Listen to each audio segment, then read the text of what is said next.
बाबा ने अपने भक्तों को दो ही सूत्र दिए हैं, एक श्रद्धा का और एक सबूरी का।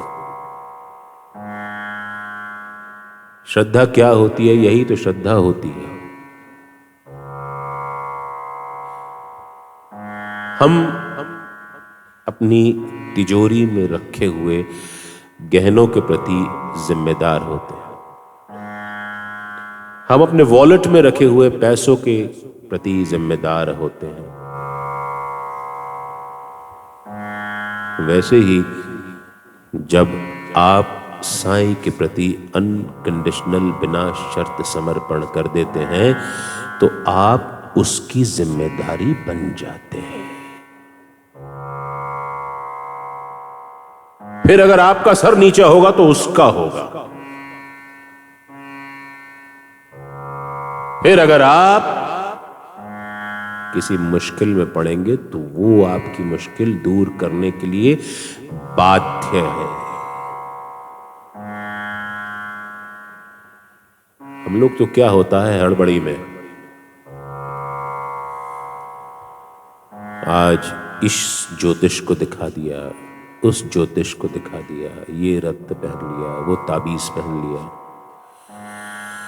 साईं की कृपा कैसे रीसती है मैं बताऊं आपको। दो तीन छोटे छोटे उदाहरण बहुत खूबसूरत आते हैं श्री साईं सच्चरित्र में।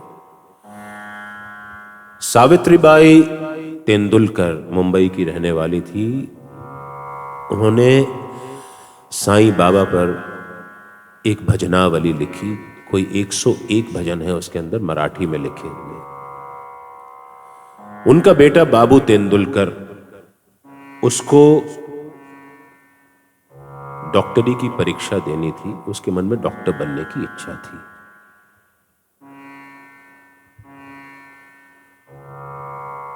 वो स्वयं किसी ज्योतिष के पास गया। उसकी कुंडली देख करके ज्योतिष कहता है कि तुम्हारी कुंडली में तो इस साल तो कम से कम डॉक्टर बनने का योग नहीं है। तुम्हें ट्राई भी करना हो तो अगले साल करना। लेकिन सावित्रीबाई तेंदुलकर का बाबा में इतना अखंड विश्वास था कि वो शिरडी आई और बाबा के पास आकर के अपनी दुविधा जाहिर करती। उसके पहले ही बाबा ने कह दिया कि जाओ उससे बोलो परीक्षा की तैयारी करे, नाहक ही परेशान हो रहा है, यहां घूम रहा है।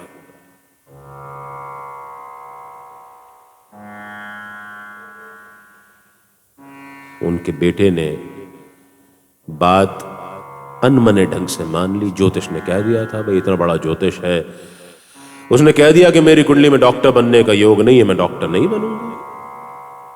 मां ने कंपल्शन कर दिया तो जाके परीक्षा दे दी। और इतने अनमने ढंग से दी कि जिस दिन रिजल्ट आना था उस दिन वो रिजल्ट को देखने नोटिस बोर्ड तक नहीं गया। उसके एक दोस्त ने रिजल्ट देखा और भागते उसके घर पे आया, कहा कि यार देख तूने तो रिटर्न पास कर लिया, अब तू ओरल की तैयारी कर। और जैसा बाबा ने कहा था, ज्योतिष की भविष्यवाणी झुठलाते हुए बाबू तेंदुलकर डॉक्टर बन गया।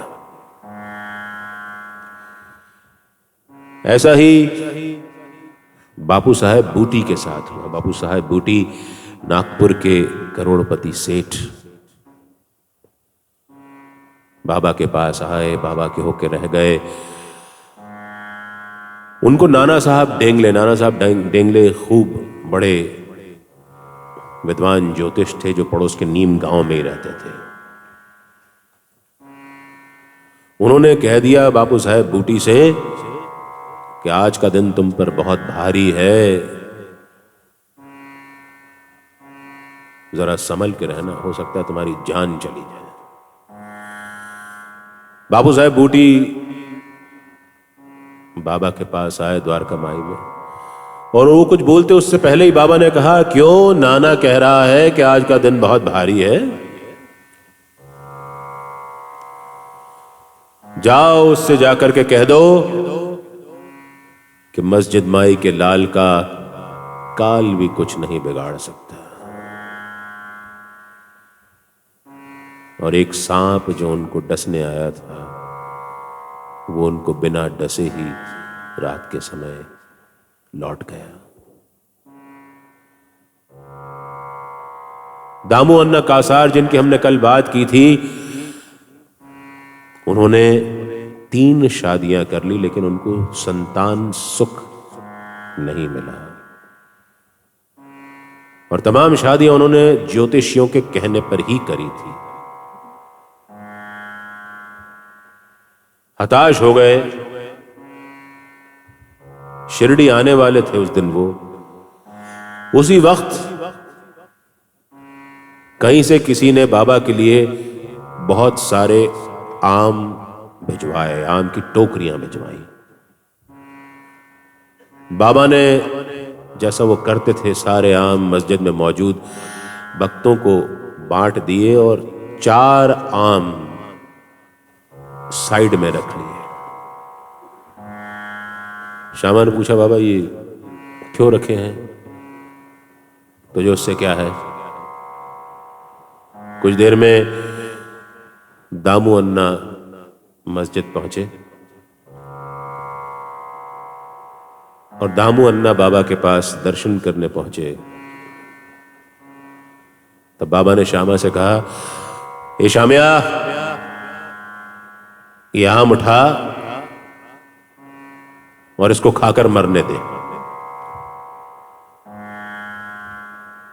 दामू अन्ना की तरफ इशारा करके बोले कि इसको खाकर मरने दे।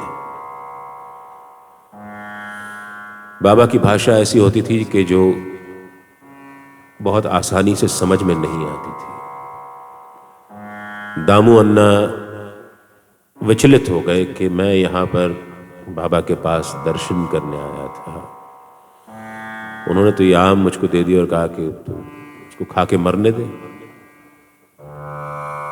शाबा ने उसको समझाया कि बाबा की बातों का अर्थ हमको समझ में नहीं आता है। ईसाई अपने भक्तों का कभी बुरा होने नहीं देते। तुम ये आम खा लो और तुम्हारी 3 पत्नियों को भी आम दे दो। बाबा ने 4 रखवाए हैं ना, तुम चारों आम खा लो। और उसके कुछ वक्त बाद दामू अन्ना कासार के घर पे 4 संतानें हुई। ये और बात है कि उनमें से 2 अपनी नियति को प्राप्त हो गई और 2 बहुत लंबे समय तक जी। लेकिन अगर साईं आपके साथ हैं तो ग्रह नक्षत्र भी आपका कुछ कभी नहीं बिगाड़ सकते। यह ऐसा सदगुरु है जो ग्रह नक्षत्रों की चाल और उनके फल को भी बदल देता है।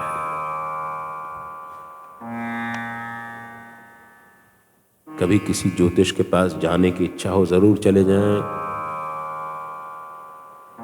लेकिन अगर रत्न पहनने से ही सब कुछ बदलने वाला होता तो इतने बड़े बड़े राजनेता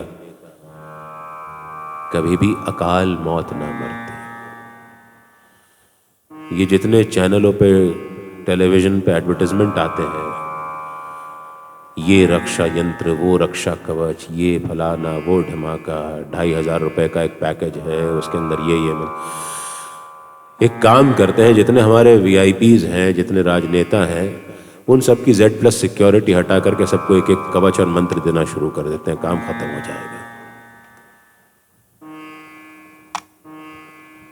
मुझे किसी ने बड़ी अच्छी बात समझाई थी कि आप जब कोई रत्न पहनते हैं, कोई आप गंडा ताबीज पहनते हैं,